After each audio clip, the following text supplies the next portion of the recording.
В началото нямаше респект, но в момента знаят коя съм, знаят на какво съм способна и като ги удара боли. Тази синка, те са по-зле. От възможност към спорта Америка дава неограничени възможности. Просто единствено трябва да видя, че си стабилен тук, стабилен си в залата, тренираш, искаш го, гладен си за успех и си готов. Много добре знаеш в България как е живота, като видят различен човек, почва да го критикуват, почва да го обиждат и в един момент майка ми видя, че ние получаваме много насилие вербално от хората и каза не, вие ще тренирате бойни спортове. Кажи ми, какво мислиш за българския дух и защо според тебе толкова много българи успяват в чужбина? Добре дошли в първия епизод на Америка по български, подкаста, в който разказвам истински истории на истински българи в САЩ, пътя, предизвикателствата, успехите, уроците от живота и всичко за така наречената американска мечта. Днес имаме една специална гостенка, Джоана Нуамеруе. е също позната като Crazy Sexy Savage. Тук в боксерските среди в Вегас. Професионална боксерка, която се замени залите с България с най-голямата сцена на бойни спортове в света, Лас Вегас. Ще говорим за нейния път от българския национален отбор до американския професионален бокс, безумната дисциплина зад успеха и за това как Америка променя не само кариерата, но и човека. Добре дошла! Благодаря за поканата! Благодаря, че си тук първи епизод. Голяма идея беше този подкаст и сега вече идва времето да го реализираме в реалност. Супер! Разкажи ми малко откъде започна твоята спортна история в България и как се стигна до професионалния бокс. Първо ще почна там, че моето семейство е спортно семейство. Майка ми е бивша хандбалистка, баща ми е бивш футболист и спорта винаги е бил част от нашия живот. Аз почнах с художествена гимнастика, брат ми почна с футбол, но много добре знаеш в България как е живота, като видят различен човек, почва да го критикуват, почва да го обиждат и в един момент майка ми видя, че ние получаваме много насилие вербално от хората. И каза не, вие ще тренирате бойни спортове. И аз комбинирах гимнастика с бойни спортове. Междувременно брат ми става шампион по таеквондо, по кикбокс, става един от най-добрите. И аз по неговия път тръгнах и викам, вау, супер! И спорта винаги е бил неизменима част от нашето ежедневие. Няма как да нямаме график за тренировка просто.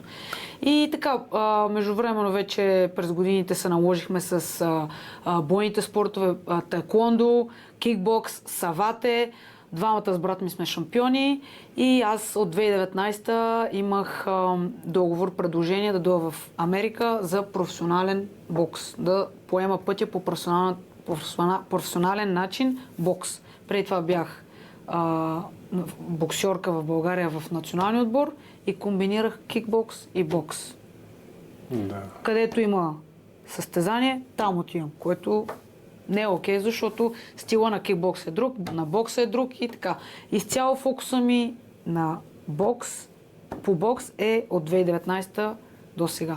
Но, знаеш, короната дойде, 2 години, тренирах търпеливо, чаках момента да замина за Америка и от 2022 съм в Америка, тук, за което съм много щастлива и благодарна, защото левела ми от тук се дигна над тавана. Много се радвам, че... Заради спортната ми етика, заради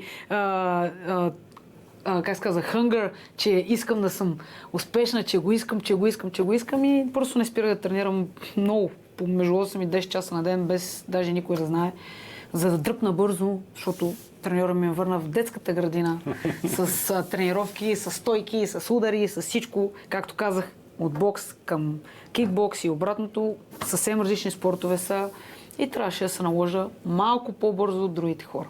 Да. 1 година и малко ми се наложи да тренирам, да се наложи и вече като се наложих, респекта от съперничките ми, от спаринг партньорките ми е съвсем друг. Да. Имат уважение. Супер. Да, за кратко се познаваме, но виждам как си, как се казва на американски, driven for success и ти желая много успех. Много благодаря. Как се чувстваше, тук спомена, че те върна твоя треньор в детската градина, как се чувстваше това за един спортист, който който е бил на национално ниво в България, да се върне в първи клас? Значи беше много трудно. Няма как да лъжете на камера да каже, че ревак всеки ден! Всеки ден! Какво се случва? Какво правя тук? Леле, обичам, нали го искам? Нали искам да съм тук? Нали искам да съм най-добрат? Айде, Джоана почи да тренираш. Не да тренираш, да тренираш. По часове аз се прибирам умряла. Само ям, спа и тренирам, нищо друго. Наистина беше приключение, ако мога така да го обърна в добрия смисъл на думата, но пак да кажа, благодарение на треньора ми Ибан Кейсън, дигнах много нивото. Изключително голяма промяна от България към Америка.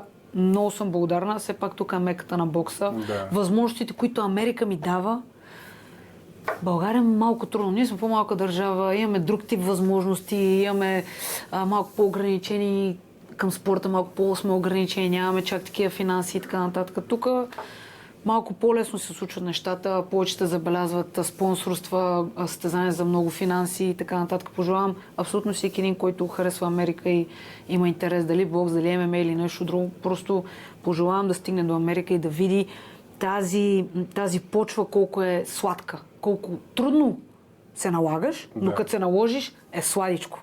Накрая успях. Супер, защото има едно нещо, ако Америка е друг свят. Ти от колко години си тук знаеш. Да.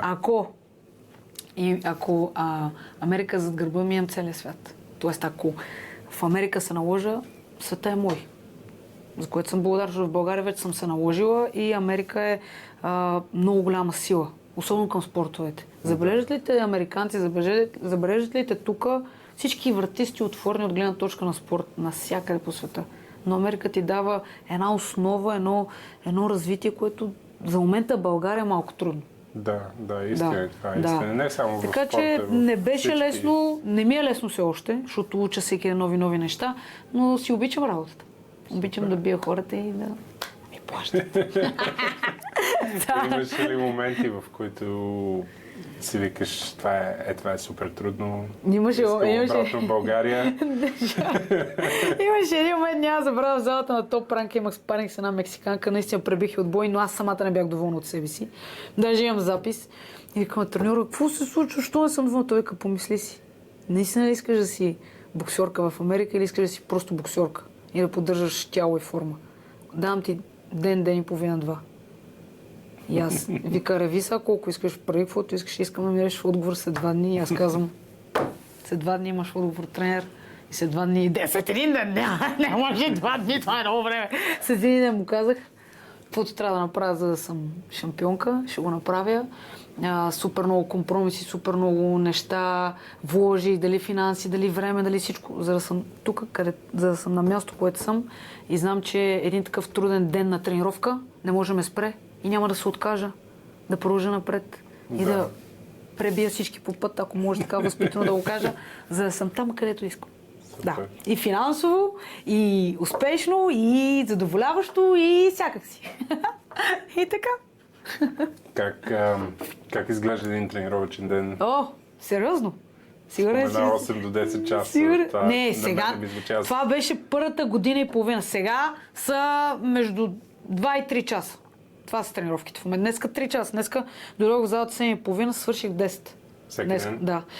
Всеки ден е различно, зависимо от това какво имам да правя като работа. Но тренировъчният ми ден почва. Тъй като треньора ми каза, че понеделник, сряда, петък имам спаринги и не е хубаво да тичам. Преди това 1 час сутрин ставам между 3 и 4 часа и тичам до 5. Имам си една физзарядка, която си правя плюс тичане, но това го промених и го правя след тренировка. Защото това му е неговия начин. Каза, искам за спаринга да си готова, да си свежа, да не правиш никакви странични работи. Така че ставам в 4 часа, закусвам. Това ми е режима сега. Закусвам. Лягам и спа до 7 и 8 часа съм в залата. Днеска бях 7:30 вече. 8 часа почвам спаринг. Съответно 8 или 10 рунда по 3 минути с шампионка. В момента тренирам с нея, която я подготвям след 2 седмици на матч, така или иначе си помагаме на себе си. В залата на UFC тренираме, Зуфа боксинг. Тренираме и в залата и в DLX, и в Top Rank, и в Real Boxing, в много зали тренираме. И в Floyd Mayweather Gym, така. След тренировка прибирам се, хапвам, лягам да спа и след това имам втора тренировка, която е кондиция в фитнеса между 5 и 6, максимум 2 часа. Да. Включително и плуване. Понеделник, сряда, петък имам спаринги, понеделник, вторник, сряда, петък и събота имам тичане, четвъртък и неделя почивам, събота имам по-лека тренировка и вторник ми е по-лека тренировката. Това е. Режимът е такъв. Да. Вторник имам една тренировка и събота една тренировка. Това го научих в Америка, от когато съм в Америка. Треньора ми каза, че всеки ден трябва да имаш един почивен ден след 3 тежки дни. По принцип, за да може тялото ти да се възстанови и след това петък и събота да са пак така силни. Но в България това не го знаех. Аз тренирах всеки ден, само един ден почивен, неделя. Да. И това много ми помогна тялото ми да бъде готово за спаринг, дали за това. Много добре ще чувствам. Четвъртък не мърдам от вкъщи или чета книги, имам си режим. Вторник, четвъртък и събота чета книги, вторник, четвъртък и събота се масажирам, имам възстановяване. Това ми е част от ежедневието, това ми е част от програмата. Не променям нищо. Имам човек в България, който се грижи за моя хранителен режим. Стоян Петков, много ти благодаря, Стоянче. И поддържам килограми. И това е. Неделя също почивка. Не гледам бокс в неделя, искам да се възстановя. Събота гледам мачове, които предстоят петък и събота са мачове, които ги има дали UFC, повече бокс естествено. И така, режимът е стриктен, но остава много рано. 4 часа се събуждам за закуска. Това е. Да. Но след тренировка имам тичане, спринтове, цял ден тренирам. И задължително между 2 и 3 или 4 часа спа. Задължително. Просто много добре ми се отразява това нещо. Да. За тези тежки тренировки няма как да няма лека пауза. Да, между тренировките. Даже съм тествала да не спа и след това съм изморена за втората. Да. Защото сутрин трябва да дадеш всичко от себе си, после леко да речарнеш и после пак всичко от себе си, а не може... Днеска се надявам да не ти нарушаваме съня. Не, днеска не. Днеска ще тренирам по-късно, защото утре ми е по-лека тренировката, когато си прецена, имам плуване след обяд, така че ще се наспа и така. Няма как да не отделя време за тебе. Звучи си като благодаря ти за което. Даже си позволявам 2 месеца преди състезание да отида на дискотека. Това защото аз съм партия анимал, не пия, не пуша такива неща, не просто обичам да танцувам. Всички, които знаят Джоана, обича да танцува. Леле, окото ми е сини от спаринг, простете ми. Случва се, това ми е работата. Значи съм си дигала ръцете на място. Значи не я боли, но и тя ми го върна. Няма проблеми. Част от хората спорта се чудят. Кажи ми...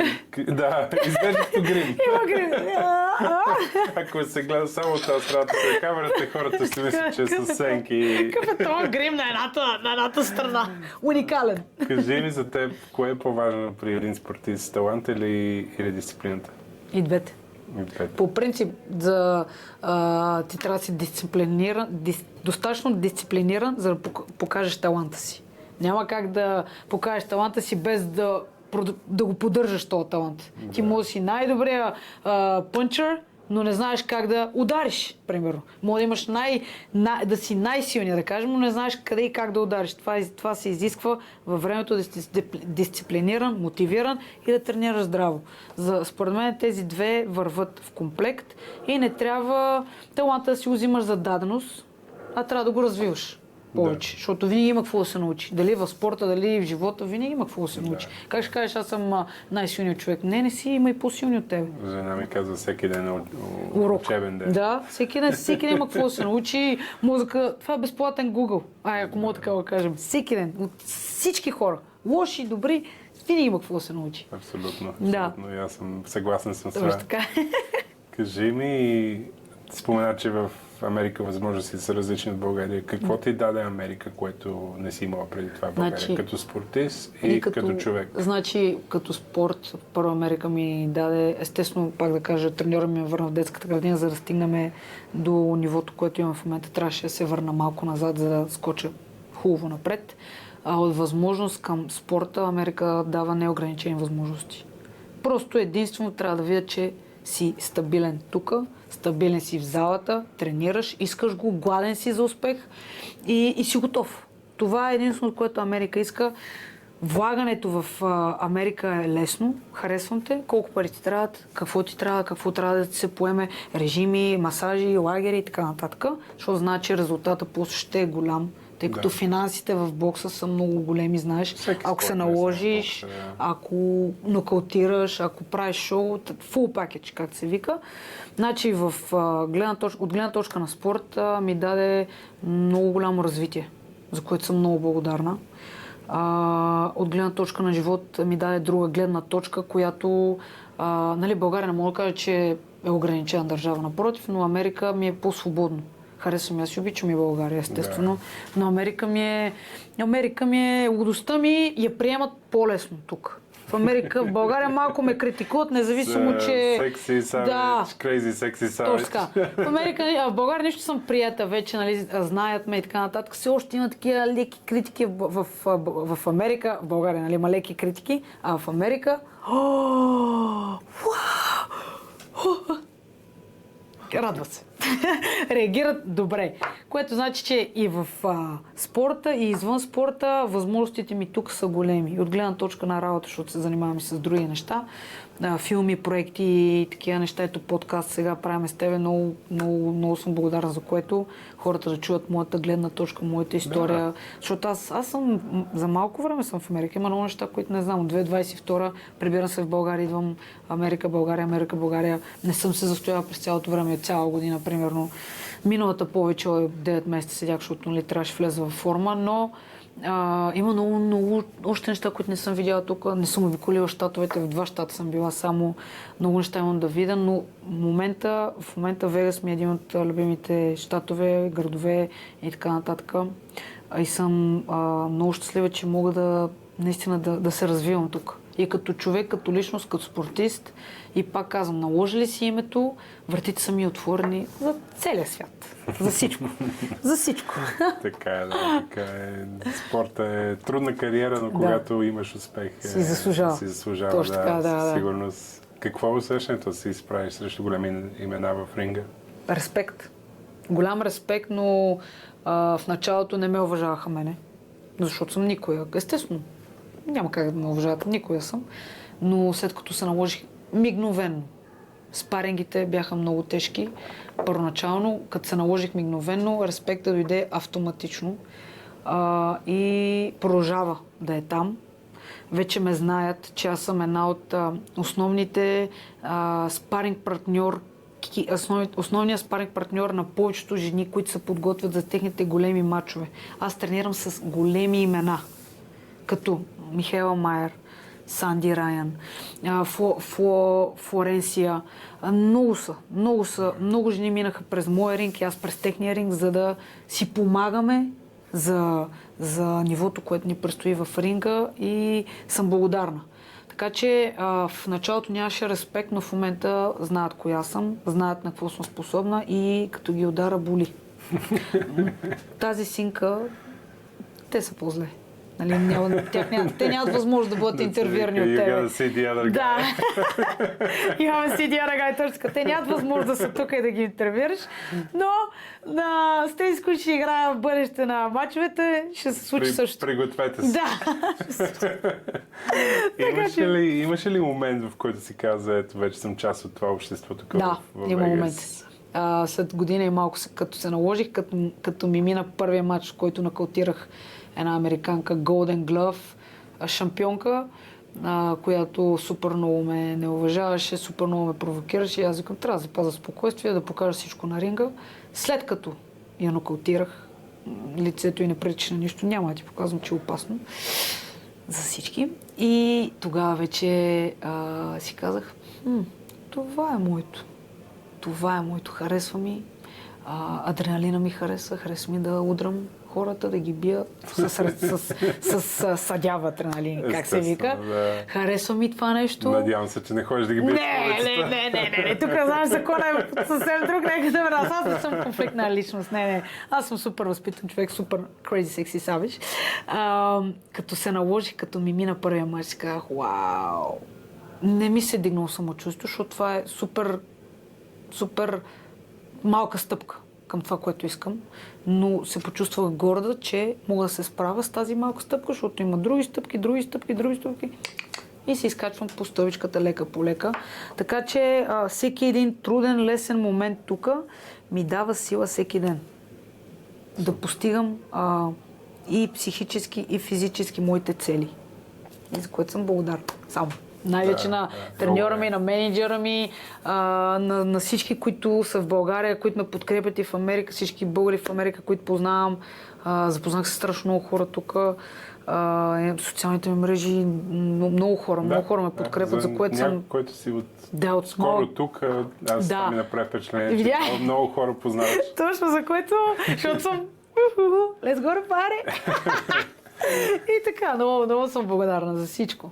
Разкажи ми за малко повече за детството. Ти си от смесен брак. Да. Майка ми е българка, баща ми е африканец, нигериец. Да. Как? Спомена, скоро беше на Vegas Voices, който е един друг подкаст, който аз съм част от тук в Америка. Да. И спомена, че България не е като тук, повече хората приемат и така нататък. В Америка сигурно сме приемат повече. Как беше да израснеш в България? Така, много трудно. Но, мисля, че съм го споменала и в други интервюта, да си, да кажем, родител на 2 чернокожи деца, ти си бяла, майка ми е много бяла, с зелени очи, руса коса, отдалече си личи, нали, красива жена и с 2 чернокожи деца. Даже собствената ми баба, Бог да я прости, бабо съжалявам, но баба ми не обичаше баща ми до последно, само защото е чернокож. Да. Което, нали, ние като пораснем, викаме, бабо, защо не? Как така, майка, ти си чернокож цял живот? Викам, вас ви обичам, ама него... Викам, бабо, вече, нали, не мога връщането назад, съжалявам. Но беше трудно, защото и на баща ми беше трудно. И на майка ми, защото баща ми го сочиха с пръст, и майка ми я сочиха с пръст. Тя е чернокож мъж, и вече ние като пораснахме, и нас ни сочиха. В детската градина сме единствените деца, чернокожи, или в училище единствените деца. Ужас. Направо минахме, аз никой няма ги забравя тези години, минахме през някакви тормозища, които не са чак толкова фатални, защото сме двамата с брат ми, той е години и половина по-голям от мене, винаги е бил горен клас, но случило се да ни обиждат, да ни... Нали, кой искал да ни бие, кой е такова, и вече обаче в един момент ние, защото сме силни психически, но не провокираме никой. В училище съм да уча, да стана по-добра, да стана по-умна, в залата съм да стана по-добра, по-успешна, няма такива дали съм от училище, глупости, цигари, алкохолища, никога, благодарение на спорта също вървиме по прав път. И през годините се наложихме се, като ставахме шампиони от спорта, като почнахме да им показваме на хората, че цвета на кожата няма никакво значение. Защото има други държави, където има много повече чернокожи и те виждат респект. Това е. Няма никаква разлика дали си бял, зелен, червен, какъвто и да си.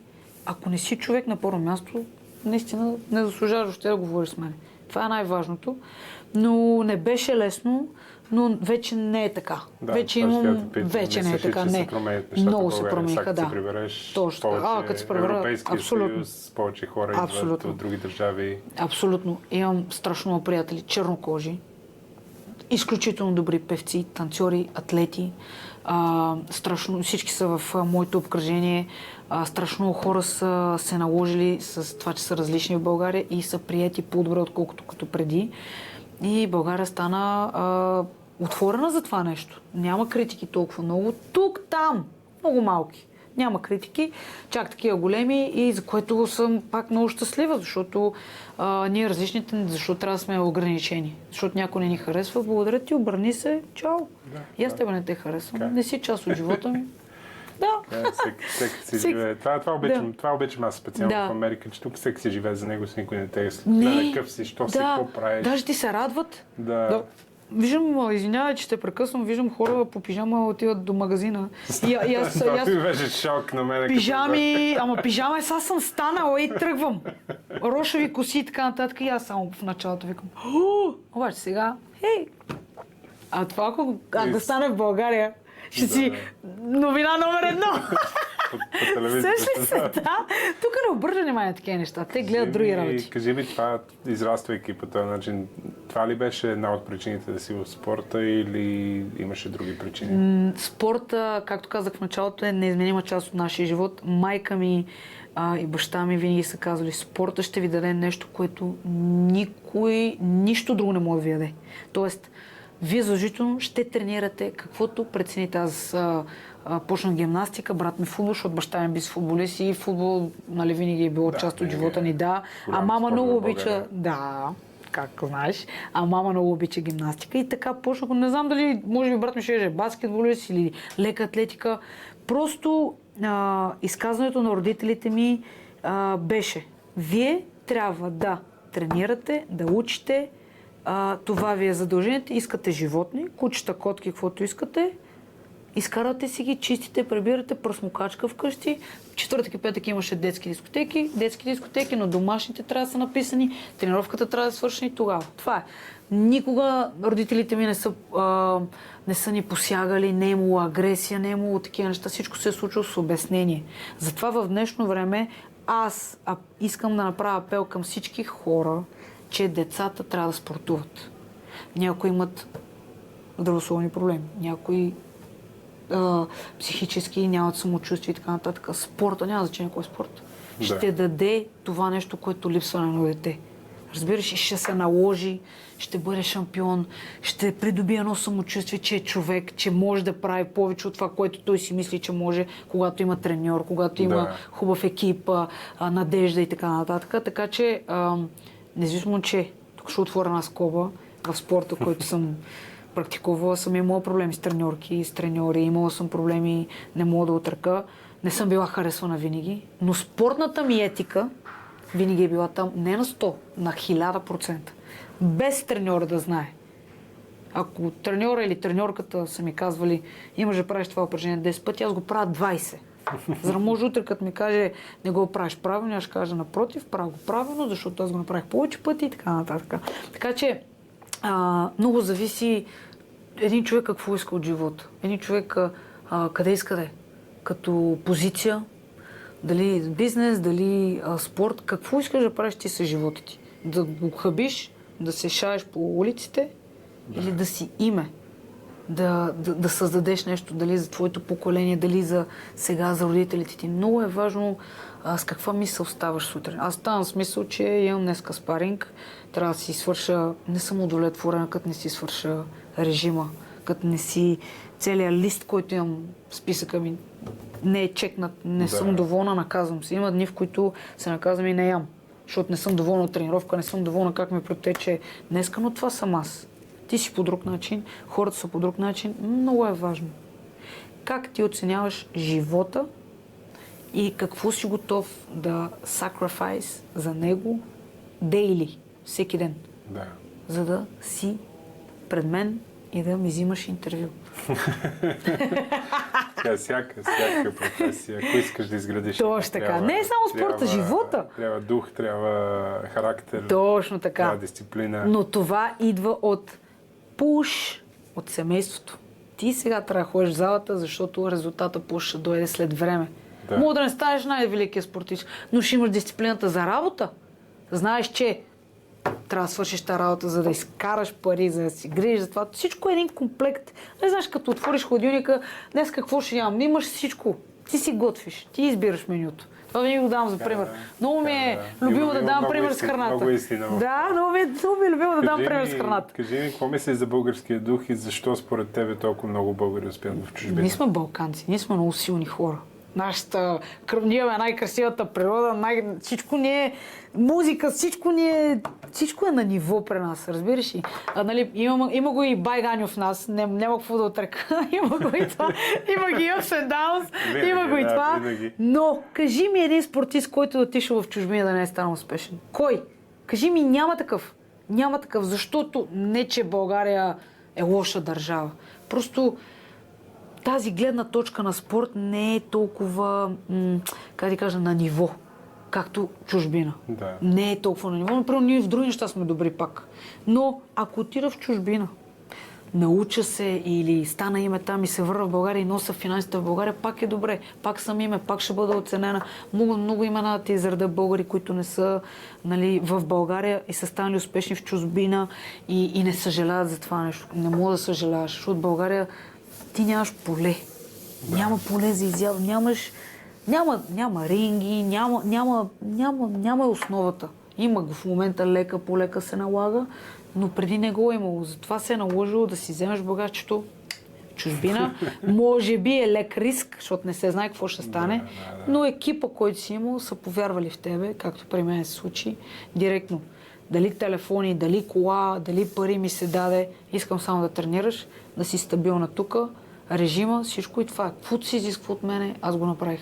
Така че всеки един успешен българин, който не е искал да замине, не е искал да напусне държавата, обаче го е направил и е рискувал и оставил семейството си, дали деца, дали роднини, дали финанси и всичко, не е сгрешил. Защото той се връща с усмивка, връща се с успех, името му е навсякъде, в 2 държави, 3 държави света. Така че това е нещо, което пожелавам, нали, всеки, който има възможност да види света, не само България, да види друг свят. Как се тренира, какви са им начините на действие, нали, да се научи на нещо по-различно от българския менталитет. Да. Отваря много врати. Точно така. Виждаш какво е възможно. Точно така. Аз, как така, ще имам възможност да отида в чужбина и ще седа в България, не, тук ми е хубаво. Добре бе, човек, хубаво ти, а какво носиш вкъщи? Хубаво. Не е ли по-добре да донесеш на мама, на тати, на роднини, да донесеш дали финанси, дали подаръци, да знаеш, че си ги изкарал с труд и пот, хората цял живот са се грижили за тебе. Ти даже и да заминеш, са ти събрали пари и ти ще даде в България и си рова в носа. За какво? Отиди, виж как е, усети го това. Може да не е твоето. Може да не е. Виж друга държава. Света да не е само България. Така. Не е и само Америка. Не, абсолютно. Света е огромен. Всеки си намира място. Точно така. Но зависи какво искаш. Кажи ми какво те липсва най-много от България? Естествено, че семейството и приятелите. Независимо, че имаме социални мрежи, които най-близко съм до тях, но семейство и приятели. Аз винаги като ходя си организирам партии за пристигане и партии за изпращане. Задължително. Значи, независимо колко време седа, има партия за пристигане на следващия ден и партия за изпращане един ден преди замина. Това е задължително. Липсва ми, естествено, че ми липсва българската енергия, липсват ми хубавите неща там, като да излеза с приятели, да не съм в режим. Режимът ми е хубав, не се оплаквам, но да съм по-свободна, да не мисля за ангажиментите ми от спорт. Снимам кастинги, други работи, имам бизнес неща, имам. Така че всичко, което ме е накарало да бъда Джоана, липсва ми. Аз не забравям откъде съм тръгнала. Не забравям, че Америка от 2022, да кажем 2019, нали, преди това бях в България и навсякъде по света, където имам работа или нещо друго. Аз не забравям откъде тръгвам и никой няма да забравя. Така че България, това е моят дом за цял живот. Каквото и да се случва, където и да се намирам, България, винаги ще говоря за България, независимо, че американците не знаят къде е България. Не знаят. И се ме мислят за бразилка. Викам, да, бразилка съм. Ти приличаш малко. Да, акцентът ми е бразилски, латино съм, точно така. Откъде си в България? Мислят за мексиканец. Така! Значи, виждате ли, ние българите сме чужденци. Ако се върнеш в деня, в който заминаваше за Америка, какво би си казал? Какво бих си казал? Да, на себе си. Ако имаш възможност да се телепортираш пак 2022. Аз си спомням, бях с зеления ми изкрещо зелен анцук, с плитки, отслабнала с 3 сака. 3 сака. Големи, защото. Значи първия беше само спортни, втория дрехи, третия познай. Само обувки. Всички знаят колко обичам обувки. И 3 сака. Няма да забравя снимката на социалните мрежи. Ти я прата да видиш. И си казах, тръгвам на пътешествие, в кавички, нали, на експеримент, на отворена възможност, врата, мечта, всичко, което съм искала, тръгвам. Не знам кога ще се върна, не знам какво ще стане с мене, но го искам. Да. Така. Какво бих си казала на себе си? Аз не съм човек, който като каже нещо съжалява, защото аз гледам да казвам правилните неща и да правя правилните неща, за да не съжалявам. Много рядко съжалявам, много рядко за моите действия. Всичко идва от сърце и душа. Но бих си казала, Джоана, това е пътя, през който трябва да преминеш. С кръв, пот, неспане, много тренировки, без пари, без собствен дом, без твоя кола, без телефон собствен, Америка говоря, за да постигнеш успехите, които искаш и които си искала. Така че, както няма да забравя, както се изкачва по стълбичките на летището, знаеш в България как е, Да. как се обърнах назад и казах чао на близките ми хора. На страха, нали? По този начин би го направил по същия начин, просто с малко по-голям хъс. Така че тогава тръгнах с лек страх, защото не знаех какво ме очаква, да не познавам никой, но смело, мога да кажа, че смело поех по този път. Тъй като съм и много... Понякога съм и рисков играч. Обичам да съм гъвкава според ситуациите, не ме притесняват спонтанните неща. И си казах, имам всички дрехи, които са в гардероба ми, всички обувки, всичко спортно, нищо не ми липсва. Искам само залата да видя. И мисля, че на третия ден отивах на дискотека и видях Рик Рос, Лил Джон, някой от тях и си викам, няма как да съм в Америка и не отида на дискотека, просто няма как. Така че случи се най-хубавото. Възможността, която получих, я взех с двете ми ръце и двата ми крака. Направо така я гушнах. И не искам да я пускам, защото след мене ще имат възможност други хора да върват по моят път и те да си изградат своите стъпки, така както изградих моите. Какво би посъветвала младите българи, които те гледат в момента, които имат големи мечти и може би се чувстват малко ограничени в България от средата и от всичко, което се случва там? Първо искам да ги посъветвам да харесат това видео, да го споделят. Благодаря ти. И да подкрепят банката. Така, това искам да кажа първо. Второ, искам да кажа на абсолютно всеки един българин, който гледа това видео, което е споделено, шерното, харесано 100 пъти, над 1 милион пъти. Нали така? Така, искам да кажа, че да не се ограничават и не е нужда Америка. Не е нужда Америка, може да е друга държава, може да е друга страна, друг град, не е нужда Америка, но да не седат на едно място и да си казват, аз искам да се развивам, аз искам това да правя, аз искам всичко. Искаш го, но за това трябва работа, за това трябва риск, за това трябва понякога може да останеш без пари, може да останеш без нищо. Няма човек, който да не е минал от тук, за да стигне догоре. Всичките успешни бизнесмени, дори спортисти са от нулата. Така че искам да посъветвам абсолютно всеки един, ако България не го удовлетворява, дали от към работа, дали от към спорт, дали от към бизнес и каквото и да е, светът е ограничен. Неограничен, извинявам се. Светът е неограничен. Летището, терминал 1 и 2 са винаги отворени и самолетите са готови. Това е. Което мога да кажа. Пробваш, виждаш моето, не е моето. Мама и тати винаги ще чакат. Дома винаги е България. Но защо да не пробваш, не станеш успешен, да се пребереш, че починеш и пак по света? Защо? По-добре да вземем финансите от други страни, за да ги докараме в България, отколкото да страдаме в България и да нямаме нищо. Да. Нали, не всички са така. Да седиш и да се опогаш по цял ден. Точно така. Но съм забелязал между другото, че много американци живеят в България. Забелязал съм го. Имат къщи на село. Да, има го това. Да. Забелязал съм, че много чужденци живеят в България, а ние в чужбина. Ето. Какво да кажа, всеки си има период в живота. Всеки си има и период. Аз поне това си мисля, че не съм... В Америка съм от много години, но не съм закотвен тук. Един ден, ако някъде ме отнесе живота на друго място, естествено, пък не. Естествено. Аз това казвам, няма ограничение, много зависи какво искаш. Да. Това е много важно да се знае. Кой е най-големият урок, който си научил до сега от твоите пътешествия по света и от спортната кариера, от живота? Това е много... Дълбок въпрос. Много дълбок въпрос. Най-големи уроци всеки ден получавам.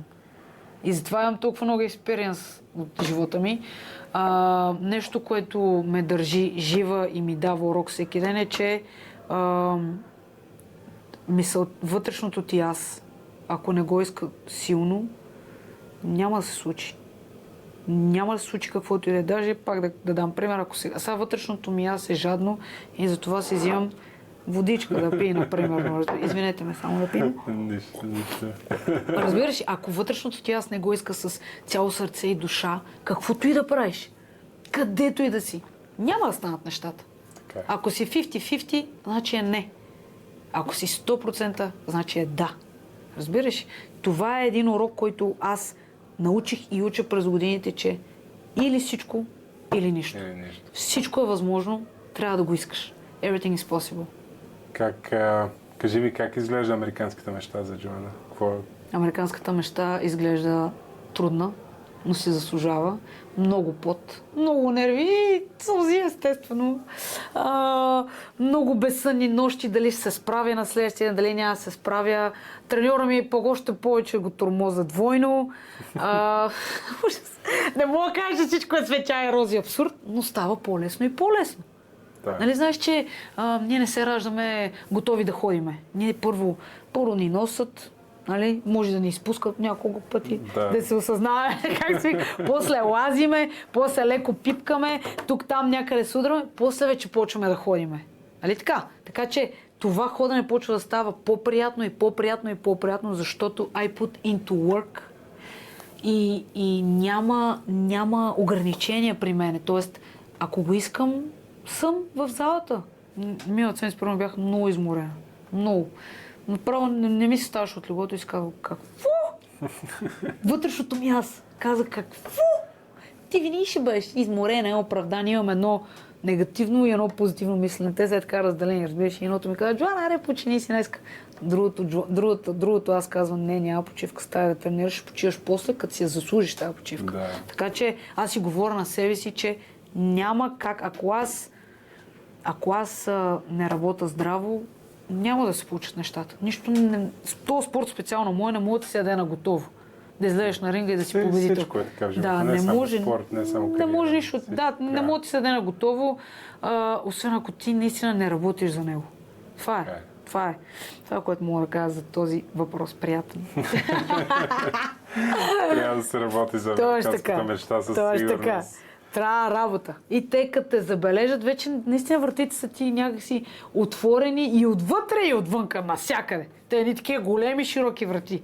От тебе се изисква само да си себе си, да си красив, вътрешно, външен, вътрешно, външно и да работиш. Това е. Нищо друго. Аз това в момента го правя. Нали? Така е. Аз съм поне малка част, от която съм видял тук за няколко седмици, които се запознахме случайно. Видя, че съм упорита за всичко. Да, си казва си истината, да. Аз не лъжа! Показвам и доказвам. Така е. 100%. Да. И да затворим този разговор. Има ли нещо, което искаш да кажеш на зрителите? И да им пожелаеш, да им кажеш предполагам, че на български този подкаст, повече български зрители ще имаме, но... Така, искам да кажа на хората като цяло, не само спортисти, дали бизнесмени или там каквото и да е, искам да кажа на хората, че светът е неограничен.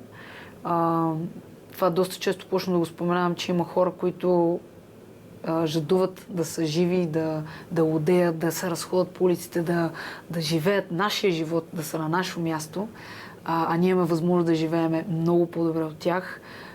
И затова това трябва да се цени.